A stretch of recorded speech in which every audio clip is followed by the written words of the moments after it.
Dear Beatles, your music has shaped the landscape of my life. Every lyric, note, and melody you created is a timeless testament to your talent that transcends space and time.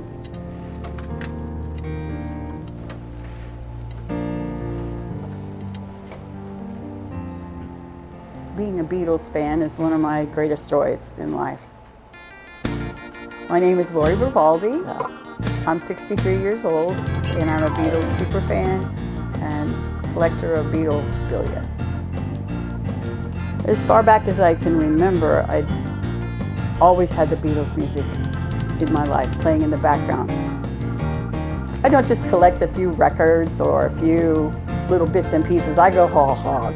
I collect anything and everything I could find.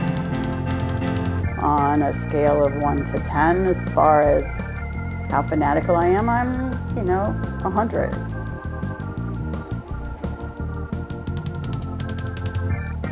My collecting of the memorabilia started when I went to the Beatle Fest, and that stuff was for sale. And I told myself one day I'm gonna be able to afford a set of Beatles autographs. And it went from there, and I collected everything I could from really that point on.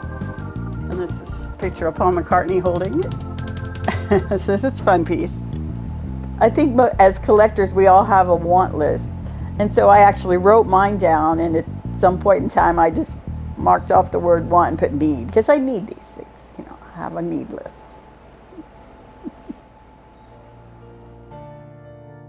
Your music rescued me from the miseries of life, pulled me out of darkness, and made me feel understood and less alone. In your music, I found solace, peace, joy, healing, inspiration, and love.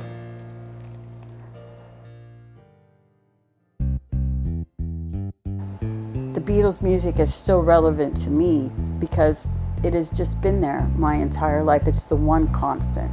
In the ups and downs of life, there was always a Beatles music to go to. This may seem silly, but one of the most significant people in my life is Paul McCartney, because I never remember him not being there. And honestly, when I saw the Beatles in Let It Be, it was all over for me.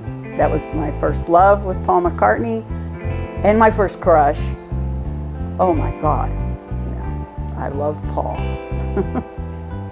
I still love Paul.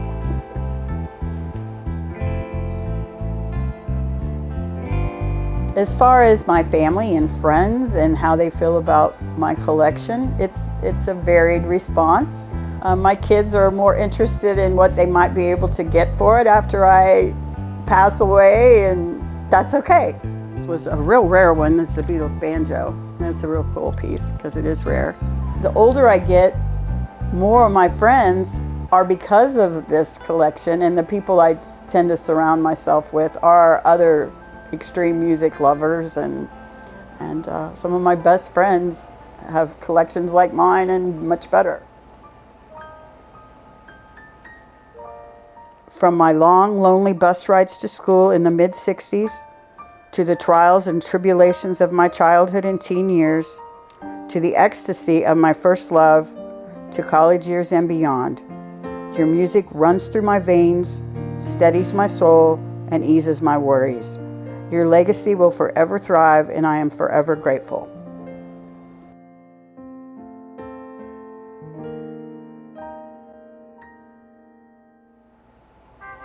There are several pieces in my collection that I acquired after a difficult time in my life. I get sad about certain things in life. I'm getting older, I'm retired. So what am I going to do now? Well, this brings me joy. Anytime anything brings me down, I walk in my Beatles room and I, reminisce and just look around at my collection.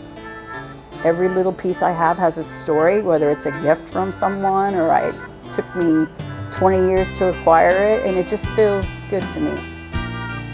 And this is just my favorite piece. This was gifted to me on my birthday by one of my fellow collectors, all complete with a mouse hole from being in storage somewhere. So I love this piece.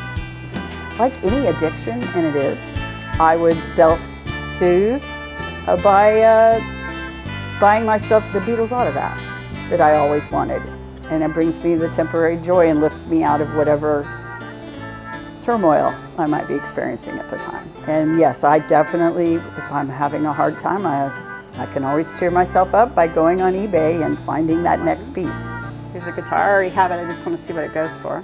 It can be definitely very addicting, and I know the other collectors and I have discussed these things sometimes to where you can get to where you want it all at once, and you're buying, and not even enjoying the piece that comes in the door before you're on to the next piece. That's addiction. And so it's interesting, that fine line. When I went to my very first Beatle Fest in Chicago, they had these sets of these dolls up here, the Remco dolls, and here they are in their original boxes down here. But I couldn't afford a whole set, so I talked the guy into selling me just the Paul. And this was my very first piece of Beatles memorabilia that wasn't a record or a poster on a wall. Sometimes I say, okay, you know, that's it. I'm going to get this piece of memorabilia that I really want, and then I'm going to stop. I don't ever stop. No, I hope I never stop. I hope I collect the day before I die. You can bury me with my last little piece of memorabilia.